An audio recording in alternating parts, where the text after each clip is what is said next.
It's time for the Stoops Preview with Teddy Lehman, Tyler McComas, and Hall of Fame head coach Bob Stoops.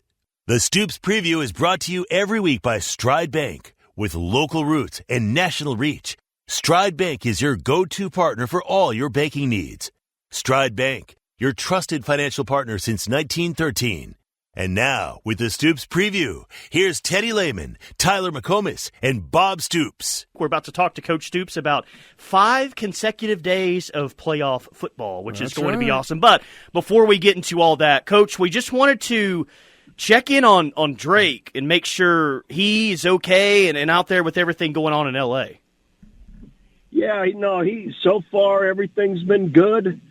They got a great organization, and it's amazing how the whole organization is watching out for all the players, where they live, keeping up with everything. They're amazing. What a really strong organization. And so far the winds and the way the direction of the fires have gone to the ocean away from, he's not really very far from it where he lives.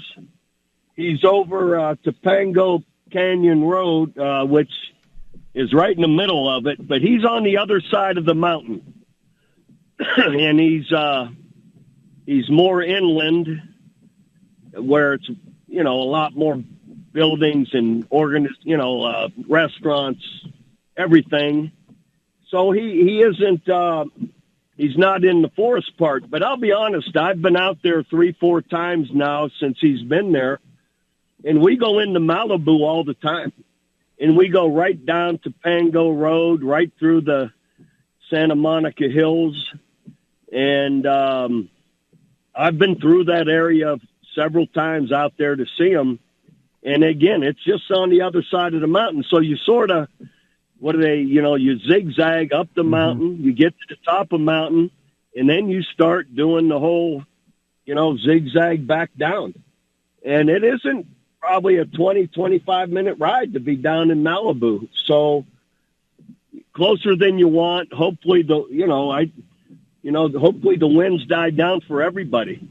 It's crazy. But it's now, so we've been checking in on him. And again, he's in good hands. They have their people are, their people are on top of it. They're aware of, the staff and the players and, what they're going through.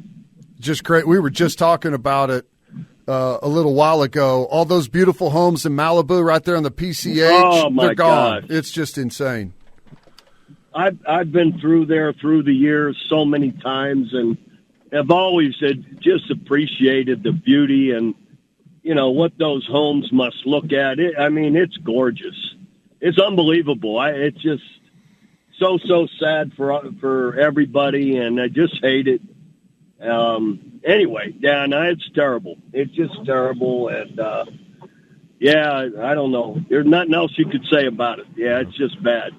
Yeah, well, as unfortunate as that is for he and all the members of the Rams and everyone out in L.A., pretty cool, though, that your first year in the NFL associated with a team that is in the playoffs, will have a home playoff game, like got a chance to make a legitimate run.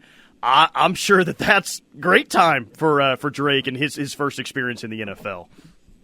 Yeah, no, he's absolutely loving it, and can't say enough, just about how good everyone is and positive in the organization. And I got to meet several of the players when I was out there, and what great guys. So anyhow, it's neat, and hopefully I don't know whether they'll have a home playoff game or not, or they may have to move it. Who knows? With this all going on, even by Monday, they may have to move it to Arizona. I don't know. Yeah, I saw they moved the Lakers game. And speaking of basketball, saw you at the game last night. It was frustrating loss, but what a performance from Goodine hitting those threes. That was a lot of fun.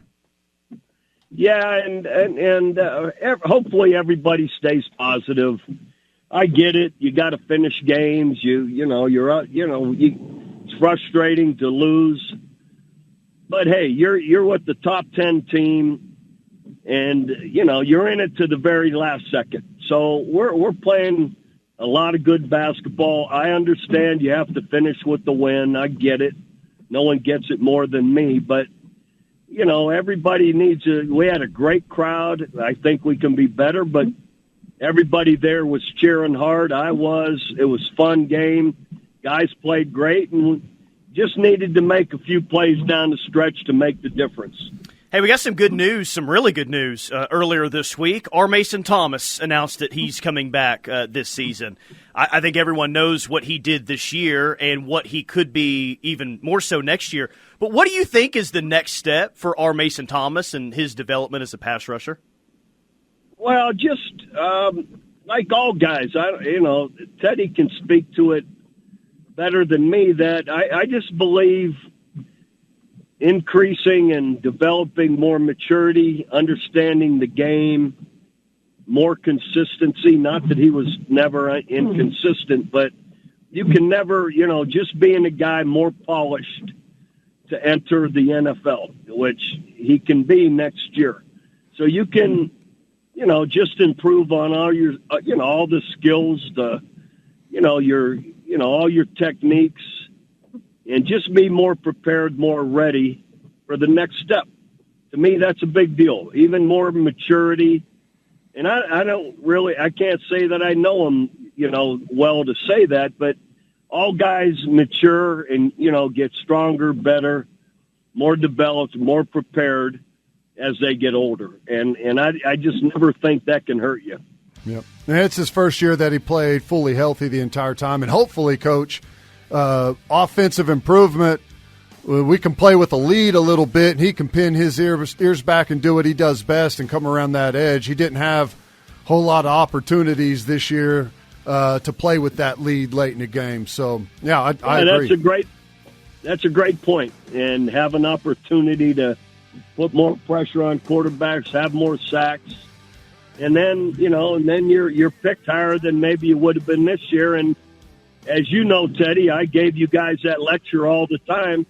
You get picked in the first round, it's different than the second round. The second round's different than the fourth round. Mm-hmm. There's a lot of money difference in the different rounds you get picked in, and you can never make that money back. I don't care what people say. If Mark Clayton was one of the best examples. He had a second-round grade. He could have made just, I'm going to throw a figure out, it's been so long, $2 million. He came back and was a first-round pick, and he made like $16 million. So you never make that money back. Jamal Brown was another one that was projected second round, came back, and he was a first lineman pick the next year. And he quadrupled or 5 times his money. And you don't ever make that money back if you give it up. That's right. You don't have to be good at math to compare those numbers. All right, let's hit a quick timeout here. We got Coach for one more segment on the other side. The Stoops Preview, presented by Stride Bank, is brought to you in part by J. Jackson Law Offices. If you've been hurt in an accident, give former Sooner Jonathan Jackson a call today at 855-GET-JJ-LAW. Or visit 855-GetJJLaw.com today. We got college football playoff action tonight, Coach. Notre Dame and Penn State, and they're in the Orange Bowl. Going to be a good game. I think both these teams are fairly similar, their strengths and weaknesses. How do you see this one playing out? Yeah, it's kind of hard because I think they overall both have had fairly – I don't want to say weak, but not the strongest schedules. So I think it's easier to evaluate teams, when they've had, some really big games. And I don't know, that either has some really big games, So that, to me, makes it a little more difficult, other than I like Notre Dame's win last week, maybe more than anything Penn State has done. So I for that reason, I'm going to go with Notre Dame. And both really good coaches. I really appreciate with Marcus Freeman's doing. I don't really know Marcus at all, but Notre Dame's all these jobs are big jobs, but Notre Dame, that fan base across the whole United States it's a lot. And I think he's handling it incredibly well. So anyway, I like what he's doing, and I'd take Notre Dame, even though it's, the line's tight. I think they'll win. Marcus Freeman does seem like a really good dude. I don't know him personally, never talked to him. It seems like a good dude. I'm taking Notre Dame as well to win the game. I'm also taking Notre Dame in the uniform battle tonight in 2 traditional looks. Does anyone have any disagreement that Notre Dame will have the better uniform over Penn State tonight? Do you know what they're wearing? Who's wearing what? Notre Dame, they've got the gold pants on. I mean, really the gold helmet. If you just have the gold helmet on, then it's a pretty good look. Yeah, both good. I don't think you can knock either look. You get those traditional looks, man. These people that have been winning forever, as Penn State has, as well as Notre Dame, I don't think you can knock either one. Yeah, I thought it was interesting yesterday. Franklin said, maybe controversially, but as Freeman was sitting there right next to him, said that Notre Dame should be in a conference like everyone else. What do you think about Notre Dame as an independent? You mentioned it's kind of hard to evaluate what they've done because they haven't had any huge games, and some of that isn't their fault. But does Franklin have a point that they should be in a conference like everyone else? I think it's a fair point, and I think if there were to be anywhere, they should be in the Big Ten. I'm not going to jump on board with him all the way whatsoever. 2 things. If you don't have to be and you're that strong and you can collect all that TV money yourself, well, what are you going to do? That's right. That's what rules the world, right? Until they're forced to, it's just probably not going to happen, right? What Marcus needs to say is, listen, we don't need to share all our money with you. We're doing fine by ourselves. I think where it could get them in trouble going forward overall is, do they play a strong enough schedule? Because I look at their schedule through the year, playing ACC teams and all the academies, their schedule's not very good. And I think overall that in the end can hurt you maybe. Can you really develop to the point you need to win a national championship if you're playing the schedule you just played? You just go through it if you want to. Everybody can. I don't think it's very good. Yeah. So that being said, at the end, they're still Notre Dame. They still got a big stick, and they still make a ton of money over their TV contracts or whatever.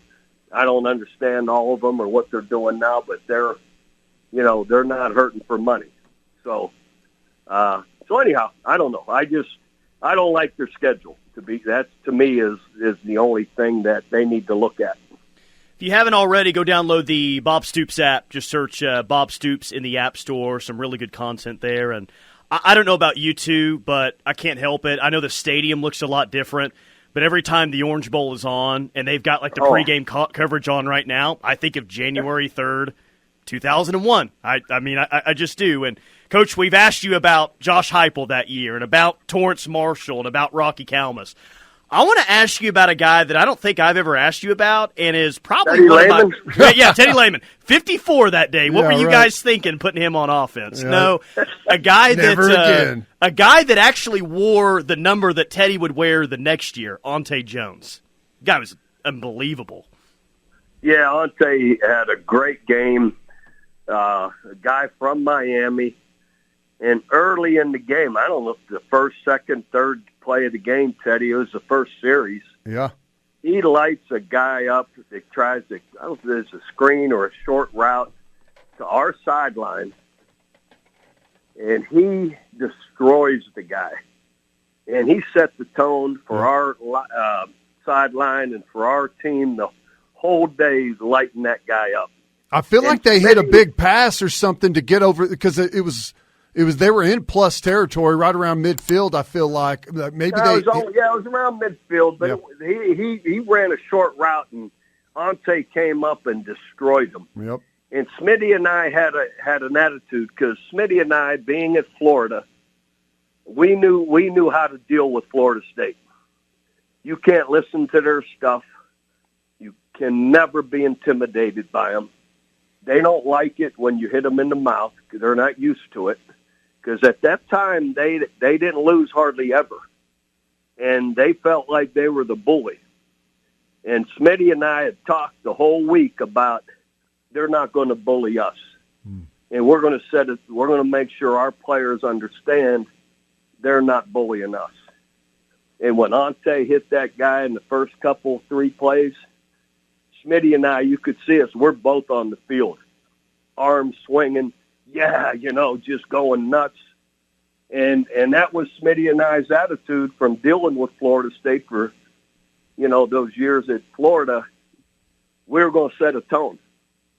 And I'll be danged, Ante said it. And then Smitty and I just jumped on it. We're like, let's go. We were pumping our fists and yelling and like, we're not taking these guys' stuff. And it was neat. And Smitty and I had calculated it too. Like, well, no, we're not going to take their stuff.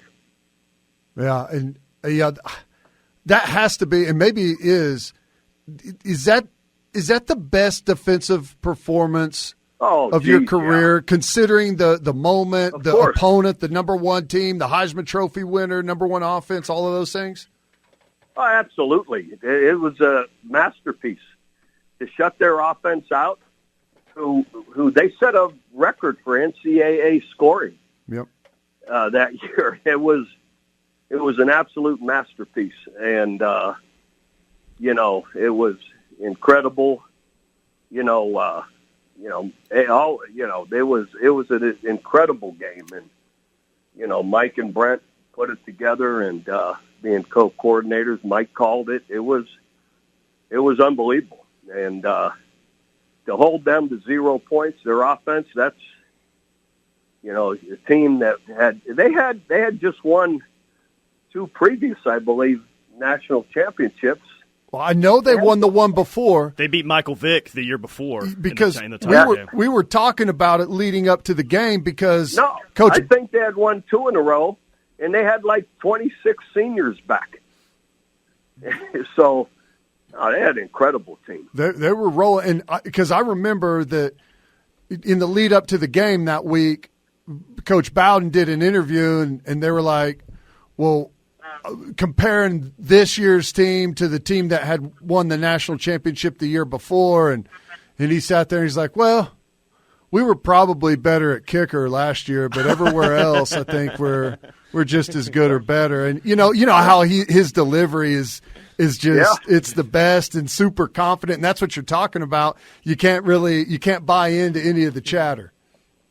No, believe me, and I kept throwing out that Florida State doesn't have a very good record against us. Mm-hmm. The previous times they've ever played us, they hadn't won. I don't know. I can't remember now. It's been too long, but I had it down then.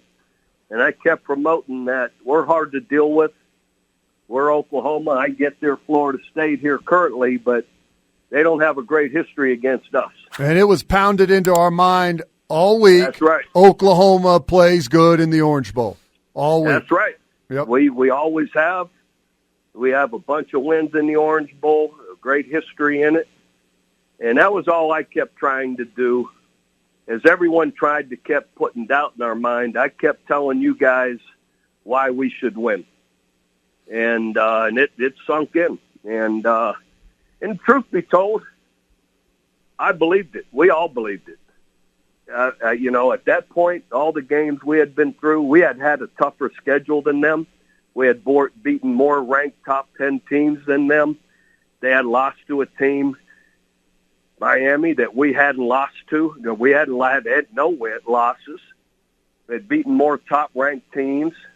Why shouldn't we expect to win?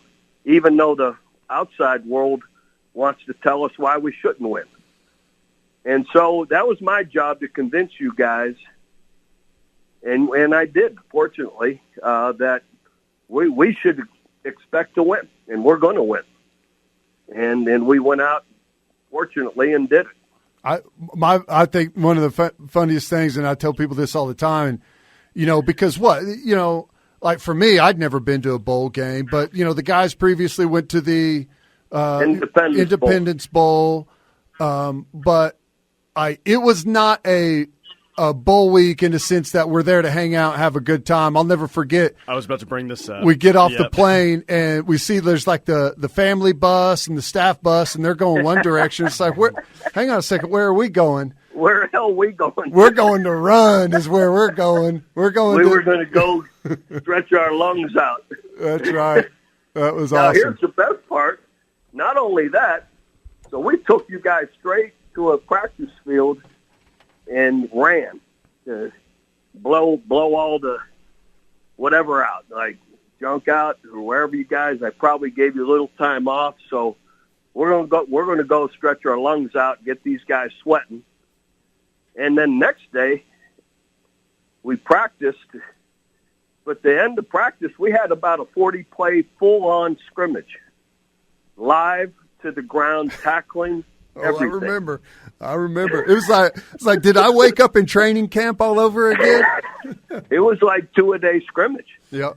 And because we hadn't tackled in 3-4 weeks, we hadn't gone full speed, and it was like, we're doing this. And I think we had gone maybe a day earlier than you're supposed to.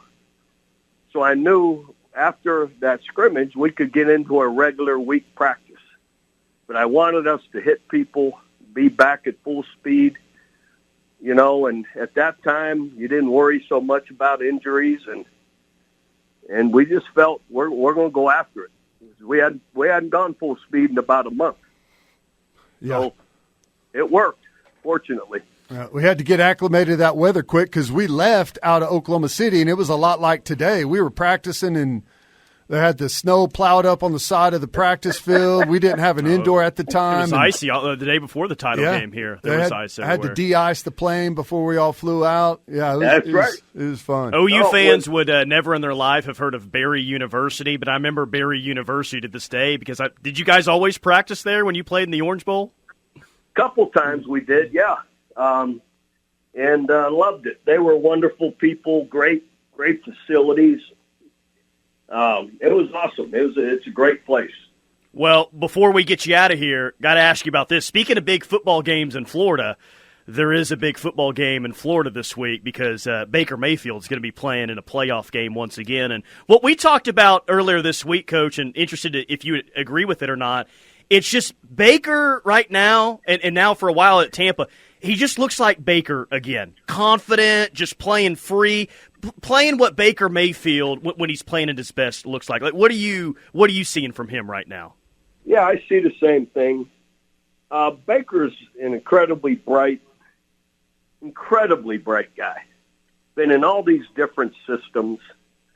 He hasn't had the good fortune of being in one, 3 years in a row or however many this has been, 2, 3, and, all those things that between the Browns and then the Panthers and then the Rams and, the guy's been. Well, even in Cleveland, I think he had a different OC every year. That's what I'm saying. He's different OC, head coaches, whatever. This guy is so smart, so bright. You give him a chance to just keep developing in one system. And there's nobody more competitive and tough than him. I mean, and there people may be equal to him, but there ain't anybody more than him.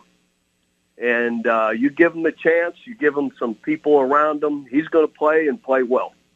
He's a winner. It doesn't surprise me in the least. And I can't wait to watch him this weekend. This guy's a winner. And tough, competitive, everything you want in a quarterback. Got talent, too. Got the arm talent. He runs better than everyone thinks, as you've seen the last few weeks. He's special. I was looking today at all the rosters for the teams in the playoff. 14 teams in the playoff? Only 2 teams don't have one member of a Sooner on there. The Lions don't have a player, so come on, Dan Campbell, let's do something in the draft here. Dan Campbell and Danny Stutzman would be a lot of fun next year. That's right. And then the Steelers in the AFC don't have a current OU player there, so no Lions and Steelers in the playoff, I guess. Anything else will else will do. That's interesting. That's interesting. Well, we got NFL's loaded with our guys. We're up there, I'm sure, in the top few with, players in the playoffs and as many in the NFL, definitely. Well, Coach, good stuff as always. Stay safe out there, and we'll talk to you next week. All right, guys, great to be with you. Sorry I was a little bit late. I was shoveling the driveway. It took me a while to get in. That's awesome. All right, Coach, see you later. All right. There you go. Great stuff as always. Yeah. Man, that doesn't get old, reminiscing about January 3rd, 2001. Oh, dude. God, what a great night. I mean, you have to imagine like the buzz on the team plane going down to leaving – the ice storm, pulling up into sunny Florida, got a little pocket change to go around for entertainment for the bowl week, and a quick little reminder. Yeah, I like how he says it, stretch the legs and stretch the lungs. I viewed it a little bit differently. It wasn't a light run. Yeah. Well, I mean, there's so many things that can matter in a game, especially a national championship game, but extremely interesting to hear him talk about. And, yeah, I mean, they had a lot of experience against Florida State in the 90s. He and Schmitty did. They knew how to deal with FSU. And that wasn't just some random college football program that they had played a lot. FSU, that was their best decade in existence. Yep. And Florida State is one of the teams of the 90s. Won it in 93, played for it in 98, lost to Tennessee, beat Michael Vick and Virginia Tech in 1999. You could argue that the height of the Florida State run, of the Florida State football program, was January 3rd, 2001, until OU kind of ended that really nice run that they had. So the fact that they knew, like, hey, we've had success against them in the past, here's how we've done it, yeah, I'm sure that was extremely valuable for that game. Another move that I'd never seen or heard of before, I guess I didn't know any better, but I never did it again while I was at Oklahoma, is we left the team hotel the night before the game and stayed somewhere else to get out of that. Because it's a circus when you go to a bowl game, and the team hotels, there's parties going on, there's all the fans are there, families are there. I mean, it's a huge ordeal. He said, nope, we're getting out of here. And, not the entire team, but most of the guys that were going to be active in the game left and went to a different hotel. Pretty cool. Wow. Well, I don't know what you did in New Orleans. Maybe you drove to Shreveport to get away from all that mess. You can't get out of that one. All right, quick timeout. More from The Rush coming up next. Stay tuned. The Stoops Preview, presented by Stride Bank, is brought to you in part by Riverwind Casino's newly remodeled gaming floor. It has almost 3,000 of your favorite games, complemented by a variety of bars, restaurants, and the best live music in the metro. It's no surprise that Riverwind is always a good time.